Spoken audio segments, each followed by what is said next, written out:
تو طالبان سے پہلے بھارت افغانستان میں کئی شعبوں میں تعاون کر رہا تھا، جس طرح آپ بھی ذکر کر رہے ہیں کہ معاشی فرنٹ پہ جو ڈیولپمنٹس تھیں، جو پروجیکٹس میں انڈیا کی انویسٹمنٹ تھی، انسانی بحران کی وجہ سے طالبان کو بیرونی امداد کی اس وقت اشد ضرورت ہے. کیا یہ ایک وجہ ہے طالبان اور بھارت کے قریب آنے کی؟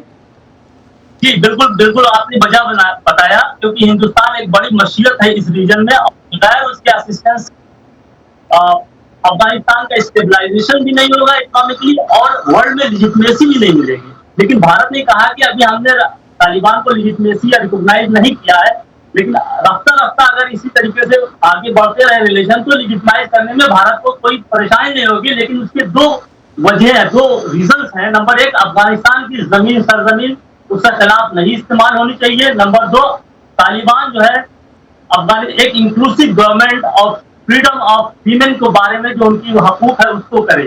ہندوستان ہمیشہ چاہتا ہے کہ وہاں پر ایک اسٹیبل افغان لیڈ افغان اون ایک گورنمنٹ رہے، افغانستان کسی کے اوپر ڈیپینڈ نہ رہے بلکہ خود اپنے پیروں پہ کھڑا ہو. اسی کو لے کے ہندوستان نے اپنی مارکیٹ کو بغیر کسی ٹیرف کے یا ڈیوٹی کے افغانستان کے مال خرید رہا. آج آپ آ کے دیکھیے ہندوستان کے بازاروں میں تو افغانی جو ہے فروٹس، ڈرائی فروٹس تمام بھرے پڑے ہوئے ہیں، وہاں کے کھانے تمام چیزیں بھری پڑی ہوئی. تو یہ چیز جو ہے ہندوستان کا شروع سے رہا ہے کہ افغانستان کو ایک خود کفیل کنٹری بنانا ہے تاکہ ادر ملک جو اس میں انٹرفیئر کر رہے ہیں یہ اس سے مطلب محفوظ ہو. اور دوسرے، افغانستان کے پاس بہت بڑا سرمایہ ہے، منرل ریسورسز ہے، جس کی ساری دنیا اس کی طرف داخل رہی ہے، ہندوستان بھی کوشاں ہے. یہ ساری چیزیں ملا کے یہ دکھا رہی ہے کہ اب وقت آ گیا ہے کہ علیحدہ رہ کر افغانستان سے انگیج نہیں ہوا جا سکتا. افغانستان میں جو سرکار ہے اس سے انگیج ہونا پڑے گا، لیکن کچھ شرطوں کے ساتھ. اس شرطوں کو بھارت نے وقتاً فوقتاً بتایا ہے کہ یہ شرطیں، آپ کی زمین جو میرے خلاف استعمال نہیں ہونی چاہیے، ایک انکلوسیو گورنمنٹ لائیے جس میں سبھی طبقے کے لوگ اس میں شامل ہوں. ڈاکٹر ذاکر، آپ سمجھتے ہیں کہ یہ ساری چیزیں جو ہیں وہ انڈیا نے کنسیڈریشن میں رکھی ہیں اور یہ ساری باتیں ہوئی ہیں؟ ایک کوئکلی اگر مجھے آپ یہ بتا سکیں کہ پاکستان کی جانب سے کس قسم کے رد عمل کی توقع کی جا رہی ہے انڈیا میں، اس کو انکارپوریٹ ان کیا گیا ہے، فیکٹر ان کیا گیا ہے اس بات کو بھی؟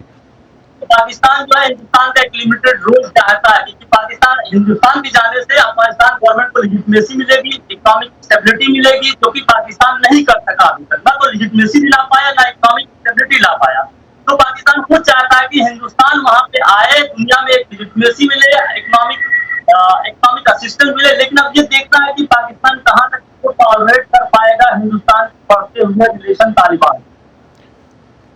Thank you doctor Zakir. آپ ہمیں انالیسس دے رہے تھے اس حوالے سے کہ انڈیا میں ابھی جو دوبارہ سے افغانستان کے ساتھ تعلقات جو ہیں محدود پیمانے پہ ہی صحیح سفارتی ذرائع کے ساتھ اور سفارتی تعلقات بہتر ہونا شروع ہوئے ہیں اور ایمبیسی کھلی ہے وہاں پہ. بہت شکریہ ڈاکٹر ذاکر حسین ہمارے ساتھ تھے نئی دہلی سے، اور مینلی اگر ہم دیکھیں تو مڈل ایسٹ انسٹیٹیوٹ کے ساتھ بھی وہ کام کرتے ہیں اور انڈین کاؤنسل کے ساتھ بھی ان کا ریلیشن جو ہے وہ انالیسس کے حوالے سے شامل ہے.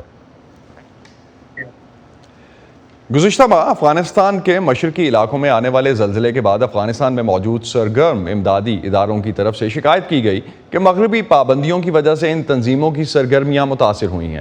امریکہ اور کئی مغربی ممالک ان پابندیوں کے بارے میں کہہ چکے ہیں کہ یہ صرف اسی صورت میں اٹھائی جا سکتی ہیں جب طالبان خواتین اور لڑکیوں پر پابندیاں ختم کریں اور ملک میں موجود دوسری جماعتوں اور سیاسی دھڑوں کو حکومت میں شامل کریں. لیکن افغانستان میں امداد پہنچانے کے لیے کئی غیر سرکاری ادارے کام جاری رکھے ہوئے ہیں. امریکی ریاست کیلیفورنیا میں فلاحی تنظیم اسلامک ریلیف نے ہنگامی بنیادوں پر افغانستان میں متاثرہ افراد کی مدد کے لیے ہزاروں ڈالر سے زائد کے عطیات جمع کیے ہیں. افغانستان میں فوری ضروریات کو مد نظر رکھتے ہوئے فلاحی ادارے اسلامک ریلیف USA نے فوری طور پر اپنے پروگرام کروز فار کاز کی توجہ زلزلہ زدگان کی مدد پر مرکوز کر دی. جب بھی ہم اپنی کمیونٹی سے مدد مانگتے ہیں تو ہمیں مثبت جواب ملتا ہے. وہ ہمیں کبھی مایوس نہیں کرتے، وہ ان لوگوں کو کبھی مایوس نہیں کرتے جن کی ہم خدمت کر رہے ہیں. اس لیے آج ہم نے، جیسا کہ آپ دیکھ سکتے ہیں، شاید صرف 100 سے کچھ زیادہ لوگوں کے گروپ سے $1,00,000 سے زیادہ عطیات جمع کیے ہیں. اس کار خیر میں حصہ ڈالنے والی اولا صبح 30 سال قبل ایک پناہ گزین کے طور پر امریکہ آئی تھیں. وہ کہتی ہیں کہ ضرورت مندوں کی مدد کرنا مناسب قدم ہے. I'm actually here at the Islamic Relief Fundraiser tonight because میں آج اسلامک ریلیف فنڈ ریزر میں آئی ہوں کیونکہ میں نے افغانستان کے زلزلے کی تباہ کن خبریں دیکھنے کے بعد اور اس کے نتیجے میں یتیم بچوں کو دیکھ کر واقعی میں دلی صدمہ محسوس کیا۔ یہ ایک جنزدہ ملک ہے، لوگ مشکل سے گزارا کر رہے ہیں، اور یہاں کے ایک شہری کے طور پر جسے تمام سہولتیں حاصل ہیں اور اس ملک میں رہتے ہوئے دوسروں کی مدد کرنے کے قابل ہونا، میں کم از کم عطیہ تو دے سکتی ہوں۔ to support them in any way I can. It was the least that I could do to come here and donate. Afghan American عطیہ دہندہ اور Islamic relief U S A کے west coast manager Humayun Jamali کا کہنا ہے کہ اس حد کے باعث جو امریکہ سے رشتہ داروں کو بھیجے جانے والی رقوم پر ہے، فنڈز اکٹھا کرنا چیلنج کا صرف ایک حصہ ہے۔ جب امریکہ نے اپنی افواج کو افغانستان سے نکالا تو انہوں نے افغانستان میں بینکنگ، دیگر کاروباری لین دین پر کچھ شرائط عائد کر دیں، یہاں تک کہ حالیہ کچھ عرصے تک وہاں ایک خاندان اپنے بینک اکاؤنٹ سے روزانہ تقریباً صرف $100 نکال سکتا تھا جو انہیں امریکہ، کینیڈا یا دیگر ممالک سے بھیجے گئے۔ کابل میں طالبان کی حکومت امریکہ سے مطالبہ کر رہی ہے کہ وہ افغانستان کے غیر ملکی فنڈز کو غیر منجمد کر دے اور زلزلے کی بحالی میں مدد دینے کے لیے مالی پابندیاں اٹھائے۔ وائٹ ہاؤس کی پریس سیکرٹری کرائن جین پیئر نے ہفتے کے روز صحافیوں کو بتایا کہ امریکہ ان فنڈز کے استعمال کے بارے میں پیچیدہ سوالات کو حل کرنے کے لیے فوری طور پر کام کر رہا ہے تاکہ یہ یقینی بنایا جا سکے کہ ان کا فائدہ افغانستان کے عوام کو ہو، نہ کہ طالبان کو۔ لیکن انہوں نے کہا کہ بائیڈن انتظامیہ انتظار نہیں کر رہی اور متاثرہ افراد کی مدد کے لیے بین الاقوامی شراکت داروں کے ساتھ مل کر کام کر رہی ہے۔ عزیزی فاؤنڈیشن کی ایگزیکٹو ڈائریکٹر علینا نوابی کا کہنا ہے کہ یہ سوال ابھی باقی ہے کہ افغانستان میں مدد کے لیے کون علاقوں میں موجود ہے۔ مثال کے طور پر افغانستان نے بہت سے ہنرمند کارکن، ڈاکٹرز، نرسیں اور ہیلی کاپٹروں کے پائلٹس کو کھو دیا ہے۔ مکینکس موجود ہیں لیکن ان سے کام لینے والا کوئی نہیں ہے۔ اسی لیے بین الاقوامی برادری کے لیے اس شعبے میں قدم رکھنا بہت ضروری ہے کیونکہ ان کے پاس مہارت ہے۔ اقوام متحدہ نے زلزلے میں ہلاک ہونے والوں کی تعداد 1150 بتائی ہے، لیکن خبردار کیا ہے کہ اس میں مزید اضافہ ہو سکتا ہے، جو کہ 2 دہائیوں میں افغانستان کا سب سے مہلک زلزلہ ہے۔ جینیا دولو کے ساتھ Nadeem Yaqoob, voice of America. VOA news کی نئی اسمارٹ فون ایپ، تازہ ترین خبریں، دلچسپ آڈیو ویڈیو رپورٹس اور منفرد تجزیے۔ دیکھیں، سنیں، پڑھیں اور شیئر کریں۔ سیٹنگز کے ذریعے اپنی پسند کی زبان کا VOA کی نئی ایپ میں انتخاب کریں۔ پراکسی کی مدد سے پابندیوں کے باوجود معلومات تک رسائی حاصل کریں۔ پش نوٹیفیکیشنز آن رکھیں تاکہ آپ رہ سکیں ہر لمحہ باخبر۔ VOA نیوز کی نئی smart phone app download کیجیے گوگل پلے اور ایپ اسٹور سے۔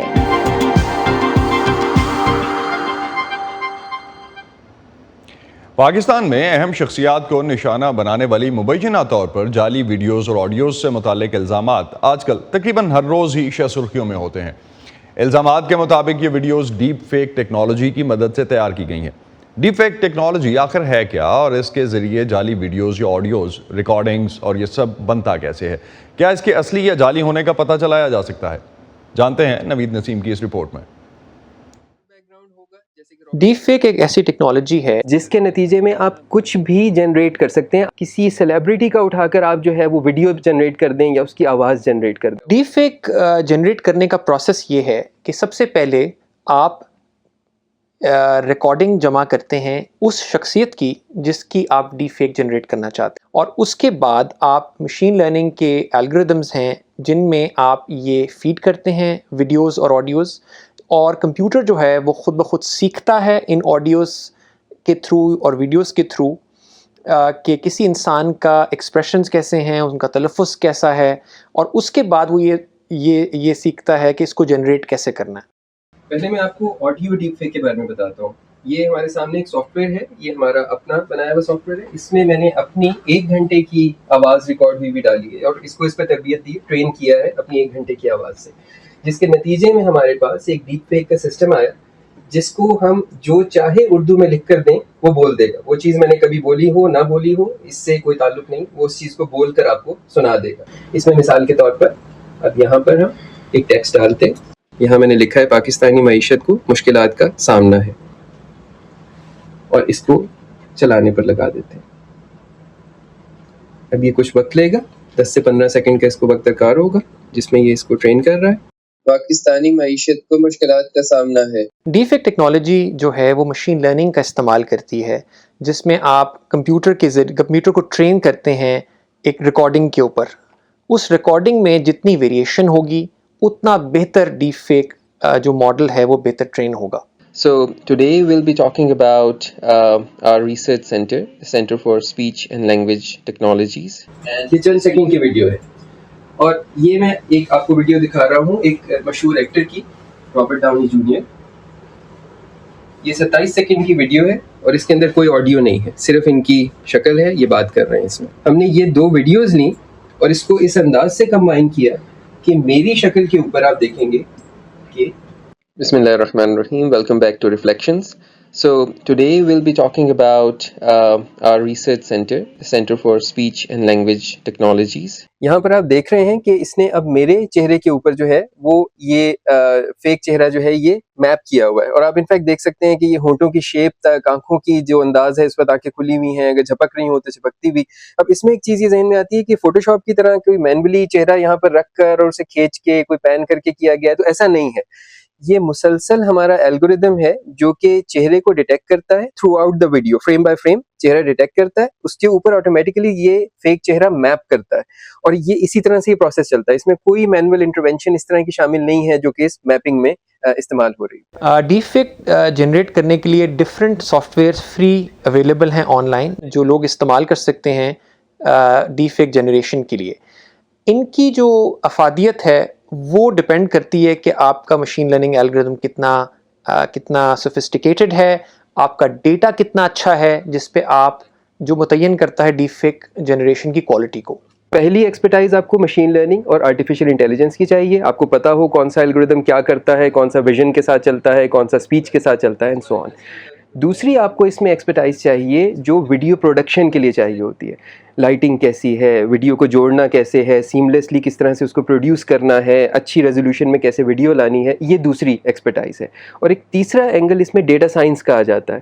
وہ یہ والا اینگل ہے کہ آپ کو کتنا ڈیٹا چاہیے ٹرین کرنے کے لیے اپنے ماڈل کو, آپ نے کتنی ویڈیوز استعمال کرنی ہے, 1 گھنٹہ, 10 گھنٹہ, 100 گھنٹہ, کب جا کر وہ ریزلٹس آئیں گے جو چاہیے آپ کو. جیسا کہ ہم دیکھتے ہیں کہ جن لوگوں کی ویڈیوز زیادہ موجود ہیں, سیاستدانوں کی, سیلیبریٹیز کی, ان کی ویڈیوز یوٹیوب پر پڑی ہوئی ہیں, ہر جگہ موجود ہیں, طرح طرح کے انوائرمنٹس میں موجود ہیں, انہیں کے آپ زیادہ اس وقت ڈیپ فیک آتے ہوئے دیکھ رہے ہیں. کیونکہ ٹیکنالوجی بھی ابھی نا اپنی نیسنٹ سٹیج میں, ابھی نئی ٹیکنالوجی ہے, ابھی یہ بہت زیادہ پختہ نہیں ہوئی ہے, تو لہٰذا ابھی زیادہ جو لوگ اس کا ٹارگٹ بن رہے ہیں, انفارچونیٹلی جو شکار ہو رہے ہیں اس کا, وہ وہی لوگ ہیں جن کی زیادہ ٹریننگ ڈیٹا اویلیبل ہے. اگر فورینسکس والے جو طریقہ استعمال کر رہے ہیں, جو سافٹ ویئر استعمال کر رہے ہیں, اگر وہ جدید نہیں ہے اور ڈیپ فیک بنانے والا طریقہ زیادہ جدید تھا, تو فورینسکس ہو سکتا ہے کہ اس فیک ویڈیو کو اصلی کہہ دے. تو یہاں پر بہت اس چیز کو سمجھنا ضروری ہے کہ آپ نے اپنے ڈیٹیکشن سسٹمز کو اپ ٹو ڈیٹ رکھنا ہے, آپ نے لیٹسٹ ٹیکنالوجی کے ساتھ ساتھ چلنا ہے اس کی. اور یہیں سے ایک ریسرچ کا بھی اس میں اینگل سامنے آتا ہے کہ معلوم ہونا چاہیے کہ کیا چیزیں لیٹسٹ ہیں, اور اس اعتبار سے آپ اپنے آپ کو اپ ڈیٹ کرتے رہیں. یہ تو ایک پوری سائنس ہے جو ہم آنے والے دنوں میں دیکھیں گے کہ اور جب ڈیولپ ہوگی اور اس پہ اور ریسرچ اینڈ ڈیولپمنٹ ہوگی تو ڈیپ فیک کو فگر آؤٹ کرنا بھی ایک اہم مسئلہ رہے گا آنے والے دنوں میں. اسی پہ ختم کرتے ہیں آج کا ویو 360. اسٹے سیف, اور پاکستان اور خطے سمیت دنیا بھر کی اہم خبروں اور دلچسپ معلومات کے لیے آپ آ سکتے ہیں ہماری ویب سائٹ urduvoa.com پر. یہ سارا کانٹینٹ آپ کو ملے گا ہمارے سوشل میڈیا پلیٹ فارمز پر بھی, facebook.com/VOA Urdu, یوٹیوب پر ہمارا چینل ہے VOA اردو کے نام سے, اور ٹویٹر اور انسٹاگرام پر ہمارا ہینڈل ہے @VOA Urdu. اب تک کے لیے اتنا ہی. اسد اللہ خالد کو اجازت دیجیے. خدا حافظ.